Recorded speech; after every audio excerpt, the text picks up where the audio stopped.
Hey everybody, it's Nick with Two Brothers Comics. Today, Dustin and I want to talk to you about what it means to collect your way.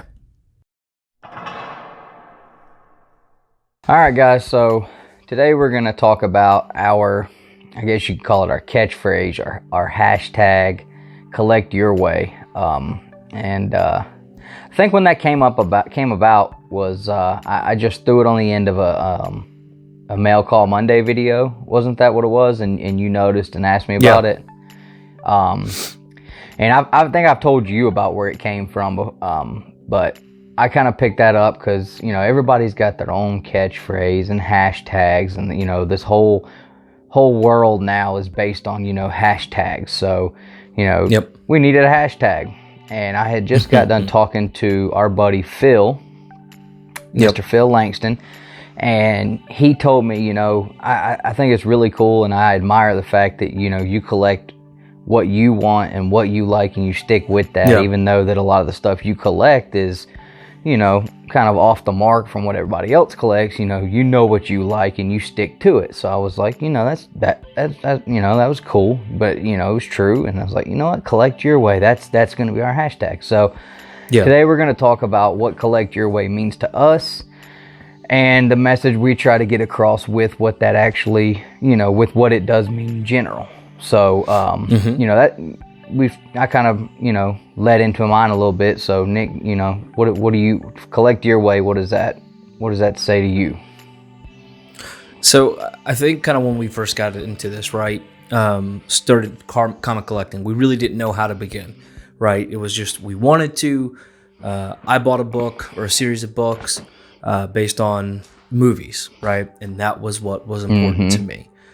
And I didn't know where to go from there. And, you know, we talked about it in some other videos. You know, we went to comic shops. People kind of looked at you weird. I, you know, really didn't feel comfortable asking, you know, well, how do I do this? Or how do I do that? Or kind of, what are these things? You know, what are variants? What, you know, can I jump right into the middle of a series? Or, you know, what books should I buy back issues, right? I didn't know any of that. And so what I started doing is just buying stuff that I thought I'd like. The very first series I went out and bought, completed, was Dragon Ball Z. I bought the Viz comic series, you know, from back in the early 2000s, late 90s, because that's what I wanted to do. That's what I liked. Now, if I went out and asked a bunch of other people who collect comics, they'd probably say, that's stupid. Why would you spend money on Dragon Ball Z books that are going to be nothing? I would tell you the same thing about your Mighty Morphins. But you would be wrong. It's what... Yeah, but that's what was important to me, right? That was me collecting my way, you know. And now, kind of, I've adopted the philosophy of, I'm not gonna get caught up in the FOMO. I'm not gonna get caught up in the variant covers. I'm not gonna get caught up in all of these big event books, you know, that are, in my opinion, sometimes great, but sometimes really just event books for money grabs, right? And so that's kind of my way of doing those things, right? There's no right or wrong way to collect. If you want to collect based on pure speculation, great. There are a lot of comic book collectors out there. We're a part of a lot of those groups that only collect back issues. They don't read new books at all, and they do it as an investment. You know, so that's kind of how I've adopted it, and how I think it's important, because you and I, we don't collect the same way. We don't collect the same things most of the times. You collect a ton of variant covers, you know, specifically retailer exclusives. I mean, you just bought one today. Yeah, and yeah, I mean, to go back to what you said, you know, I had, and I don't know which one of us drugged the other one into it, or if they did, but, you know, you go back to, you know, buying based on spec and you know, these certain issues that are, you know, this is getting released next week, it's going to be the hot cover, and, you know, comic shops are charging a buttload for them, and everybody's rushing out, and we eventually fell into that, and luckily we got out of that, because, you know, and I still will buy some of those, but it's got to be something I want, like that thank you variant. Yeah, I mean, like that thank you variant for Power Rangers and Ninja Turtles. Shredder holding the White Ranger helmet. That book could have been $100. I was buying it. I don't care. You know, that's what I collect. And, you know, so yeah, you know, you don't collect, you've gotten to where you really like to collect cover A's. And I pick up cover A's to read. But, you know, there are certain books, Power Rangers, you know, they got tons of variants, but they have cool, like that variant I showed you I bought today. I know you don't get the Power Rangers thing, but how cool did that book look? I mean, that was cool. So the Clayton Crane books, you know, if it, you know, they have neat covers. They you know, they definitely are something that you know, I can appreciate the artwork in. So I'm really big about wanting to display that kind of stuff. I'm trying to build a whole Power Ranger display, so I'll buy those. Now, you know, for like a Deadpool comic, if I even buy it, I'm not gonna buy the variants. You know, so yes, you know, you don't buy the variants as often. I buy them a lot more. But when I do buy them, it's got to be something that is something that I'm spending this much money on it. I'm gonna hold on to it. Yeah. And you know, I think that's you know, as far as where the variant game, you know, that's a game I play, but you know, I do play it with rules. So you know that's how I do that. Yeah, and there's nothing wrong with doing it that way. Or if you love the variant covers, going out and buying the variant covers. There was a couple months there where I bought every cover A, every cover B for most of my books. And then you start doing the math. Okay, I literally would have 10, 15 books in a pull list a week. And then you have a kid. And then you realize, okay, I can't do that anymore. So let's cut out the variants. And then for me, I started cutting out some of the big event books like Annihilation Scourge that just went through. I didn't pick up any of those. It's not going to have a big impact. I'm sure it was a great story, but I'd rather spend my money on some of these indie books, or I'd rather spend my money on some of these back issue books that I'm real interested in and wanted to pick up. I mean, if you look at my wall back here, there's no rhyme or reason to any of these books. I have a Bone book. I have a couple of Ray books, Rye books. I have the Killing Joke books. I mean, and then a couple of X-Men and some Venom books, but there's no rhyme or reason, right? If you look on your wall, you are much more put together, right? So, I mean, you do the statues or the smaller figures to go with your books and things like that. That's not something I really do. I just do little model kits, things like that. But it's kind of, you know, just do whatever makes you happy, I guess, at the very core of it. What works for you. And don't worry about what other people say, right? You know, because, and you know, it's like, you know, I would say we both have some pretty middle of the road, you know, collections right now. We both have some things that are, you know, up there, but for the most part, we don't, either one of us have anything huge. And I mean, we don't have the, I don't know about you, but you know, when I walk into my comic room and sit down or look around at what I got, like, I don't get upset about that. It doesn't hurt my feelings. It doesn't make me feel like, you know, I'm not really a collector because I don't have, you know, ASM 300 or you know, ASM 129 or you know, and I say ASM because you know like ASM 300, you know, people, that's a book that is put on a pedestal by a lot of people as a must-have for every collector, and you know, it's the census is slap filled with them, and I love Todd McFarlane's, you know, work, but I don't want that book. I don't care for that book. I love Black Suit Spider-Man. I love Todd McFarlane, but that book, I mean, I don't know. I guess I'm just kind of, you know me, if it's something everybody thinks is great, I don't want nothing to do with it. You know, I'm gonna go find something else that everybody ain't all about. And so you avoid the whole trendy thing. And when you and I both did that, and you'll probably know what I'm about to say, but you and I both did that so hard with The Walking Dead. We avoided it. Oh, yeah. We wouldn't watch it. We wouldn't want anything to do with it because all of a sudden, it was just The Walking Dead, The Walking Dead, The Walking Dead. And boy, I started watching it about 5 seasons in. Whew, I missed out. Yeah. But, yeah, I mean, it ended up being pretty cool, but, yeah, you know, at least we got the to last watch 3 it. or 4 seasons haven't, but yeah, exactly.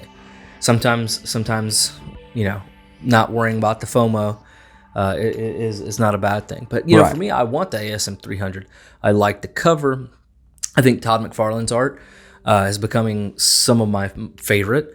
I mean, I traded you that 9.8 Killing Joke for a 9.4 Killing Joke, and that Batman cover from Todd McFarlane.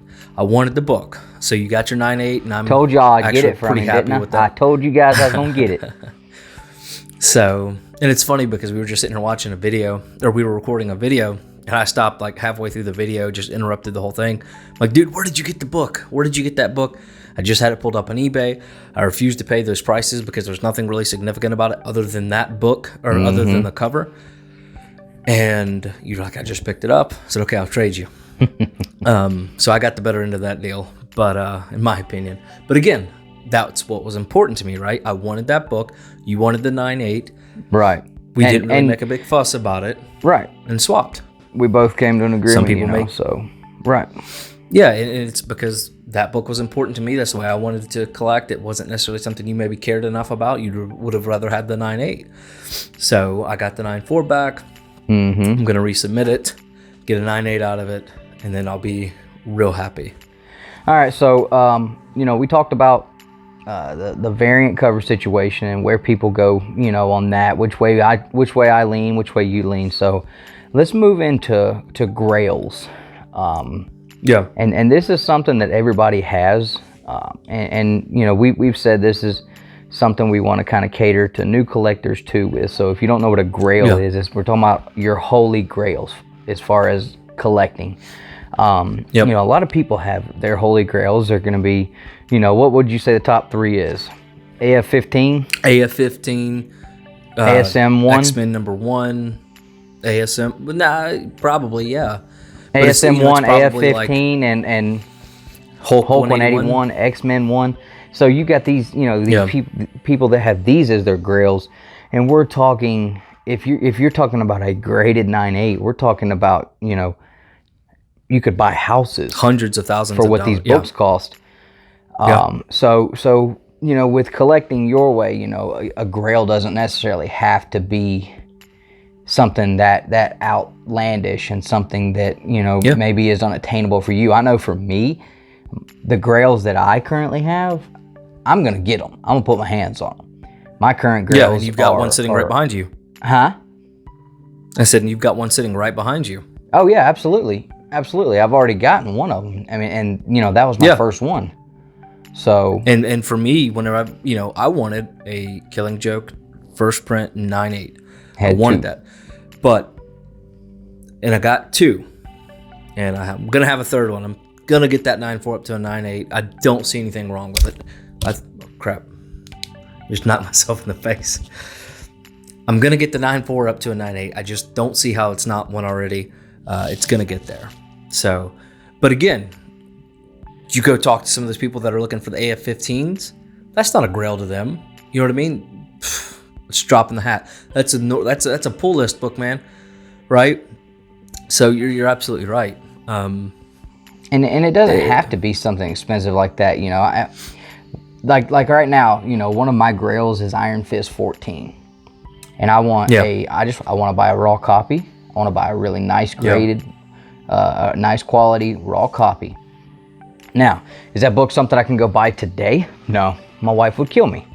But is it something I'll have that is 100%, no doubt I'm going to have that book? Absolutely, yes. The Mortal Kombat Midway comics that came out in the 90s, they have for issue 1 and issue 2. They're made by Midway. The only way you could get those books is if you beat the arcade, got the code, mailed it in, and Midway mailed you these books. Those are my biggest grails right now, is to have both of those in great condition, 9.8 if possible.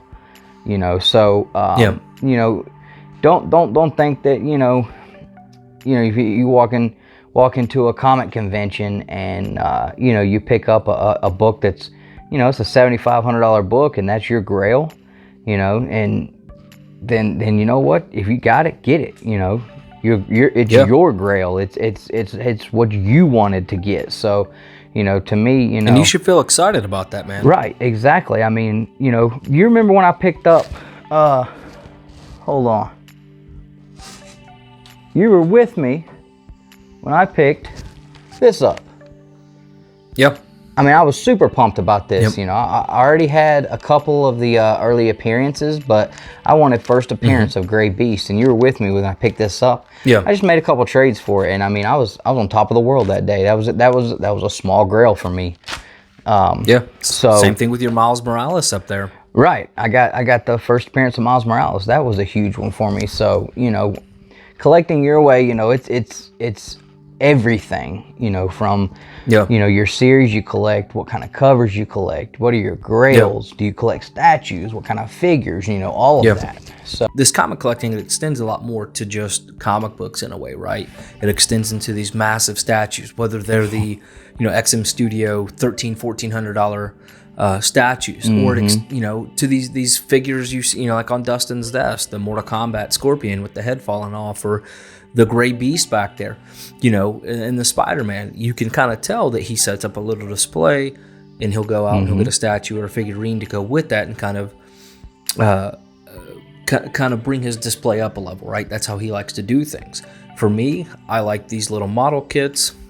You know, I buy a few little pops, you know, and I'll buy, you know, some of the other little action figure kind of things. But, you know, I'm not really into the big figures or the PVC statues, kind of like you are. It's not my thing. I'd rather go do something else with my money.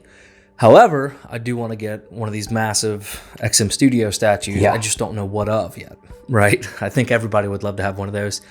Gladiator Hulk. You know, or that Silver Surfer was, whew, that was something else. But you know, it you know, do what you want that makes you happy. You know, a lot of people display their comics on the wall. You know, some people don't. Some people just put them in the closet and they're done with it. And that's how they like to do things. That's fine. Do what makes you happy, and that's what's important, right? You're in this hobby because you enjoy it, right? Because you want it to be fun. So don't let anybody tell you that what you're doing is less than, or you should be doing it this way, or you don't need, you know, to do this or buy this because it's, you know, not what they would do. And I think that's what's kind of great about the comic book community, or a lot of, we'll say most, because, you know, I've told you stories about one of the comic shops here that I went into one time, and the guy was just basically trashing kind of what I was picking up right there in front of me to 3 or 4 other people, you know, just absolutely trashing it. Made me feel terrible, like I was stupid. I didn't really, you know, I left, I didn't really care, but at the time I was kind of like, man, these 3 or 4 guys are sitting here bashing on what I'm picking up, and I really enjoy it. You know, do I just not read it anymore? Am I, you know, not in the cool, you know what I mean? But, you know, that's why it's important to find a comic shop you really, really, you know, can kind of mesh well with. The people, you know, are just kind and kind of supportive. And we've talked about that too, right? And we, you know, I've got a great one here, Haven. So, absolutely. So what else? I mean, what else is collect your way? I mean, you know, why is it something we've chosen to adopt? I mean, you know, I would say just sticking true to what, you know, kind of just touching back on what you just said. You know, I think the final thing I would say is it's staying true and staying on course to what you want, because this, like you said, this is your hobby. You know, this is your escape, you know, to be able to sit down with your books and your figures or whatever it is, and just be in your own zone. And if everything in it isn't something that you love and that you cherish, then, you know, what is it there for? You know, if you walk into your room and you know, you don't see, you know, you see something that, you know what, I just don't really care for that anymore. I don't love that as much as I thought I would, you know. Yeah. Dude, just get rid of it then. Go get something that you really, really want. Go put something in there in place of that, you know. I traded off some heavy books a while back. To get some other books that I really wanted, and, you know, they felt like they got the greater deal. I felt like I got the better deal, but you know what? People, you know, outside of that trade, you know, there's people that probably would have thought that I'm crazy because, you know, I just gave these books up for some Ninja Turtles and some Power Rangers. I don't care. Because you know what? That's what I like. And that's what I like. Yep. That's what I'm going to collect. I mean, you know, and then personally, I think you're crazy to buy anything that has to do with the Power Ranger. But at the same time, you know, I don't care. You know, I have a whole short box full of Dragon Ball Z books. Yeah, exactly. And you know, that's what you got to keep in mind is that you're just collecting. You know, it's your collection. So don't be what's the word I'm looking for? Don't be influenced by people around you and what they collect, you know, and let them make you think that, you know, your collection and what you're collecting is subpar, because it's not. Yeah. You know, as long as it's something you can come home and you can sit and enjoy it and you ain't got no issues with it, it's the best collection on the planet. Then there ain't nobody's got a better collection than me. That's absolutely right. My collection is top notch. I mean, it is up there. And I'll fight to anybody that wants to have a conversation about that. But, you know, that's just how I feel. You know, I would hope everybody feels that way, you know, because, you know, I work hard all week long, every day. And, you know, this is some of the stuff I choose to spend some of my money on that I've worked hard for. So, yeah, you got that right. I think my stuff's way better than everybody else's because it's mine. Yeah. I absolutely agree with you, man. I absolutely agree with you. So, everybody at home, tell us what you think. What does it mean to collect your way? How do you collect your own way? Don't forget to like, comment, subscribe, and share. Hit the notification bell for us, all right? And as always, get over here. Collect your way.